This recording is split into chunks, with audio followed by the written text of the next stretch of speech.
It's Monday, which means it's story time. I'm so excited to be sharing some time with you today and going into a Bible story.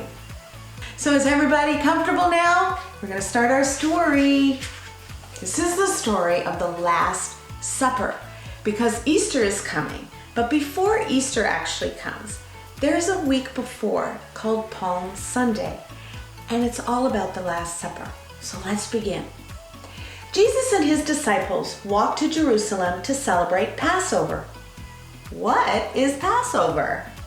Remember when God rescued the Israelites from the Egyptians by sending plagues of frogs and flies and darkness? Remember the angel God sent to kill the firstborn sons of the Egyptians when Pharaoh refused to let the Israelites go free?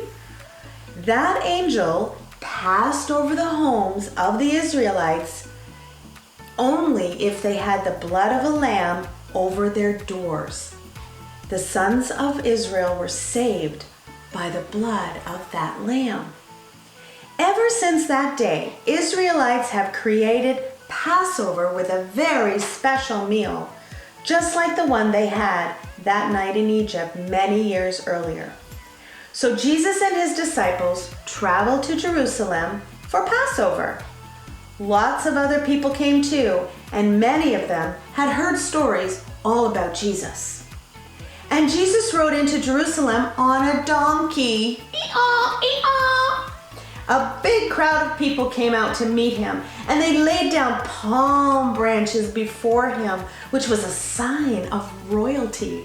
And they shouted, "Blessed is he who comes in the name of the Lord, and blessed is he that was coming in the kingdom of David."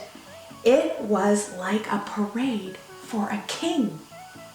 Wow, that would have been cool to see.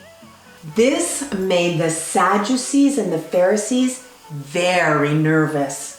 Since Israel was a part of the Roman Empire, the Israelites weren't allowed to have their own king. The king of the Romans was Israel's king. Anytime someone in Israel said, "Let's have a new king," the Romans would send in soldiers and throw a bunch of people in prison or worse. The Pharisees and the Sadducees had to do something to stop all of this commotion about Jesus and this talk of a new king. And they had to do it fast. But what could they do? Oh, Jesus and his disciples, they got together to eat their Passover meal. And just like they did every year. But this year, Jesus did something different. First, Jesus told his disciples that one of them was going to turn against him by helping the Pharisees and the Sadducees arrest him and take him away. All of the disciples looked at each other. Who is it gonna be? Who will it be? They wondered. And then Jesus picked up a piece of bread and he said, "This is my body, which is given for you."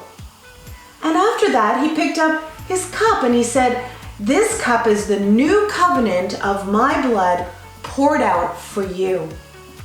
A covenant is a promise, like the promises that God had made to Abraham a long time ago.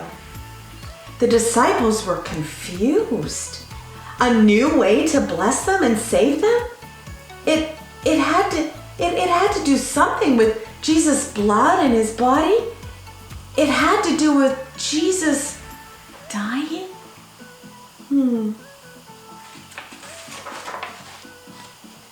The disciples couldn't believe their ears. What was Jesus saying?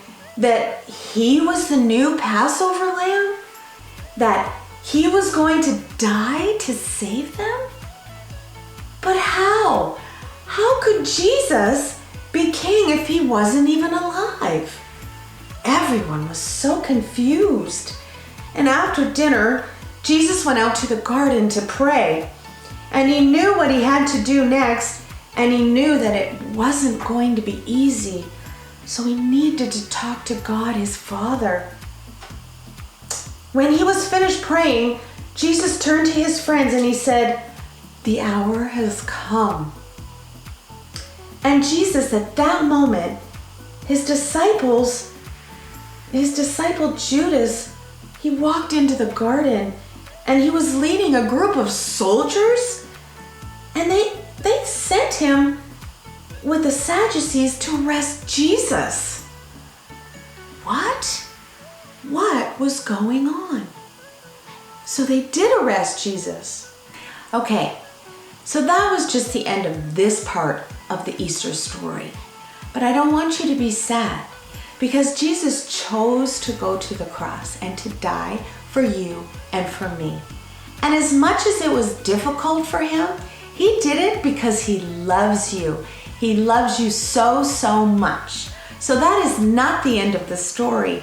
That was just the beginning of what Jesus was doing, because he made promises to us that he would save us from our sins. So stay tuned for next time, and we'll continue the story about how Jesus does die and the wonderful, miraculous thing that happens of him coming back to life. See you next time.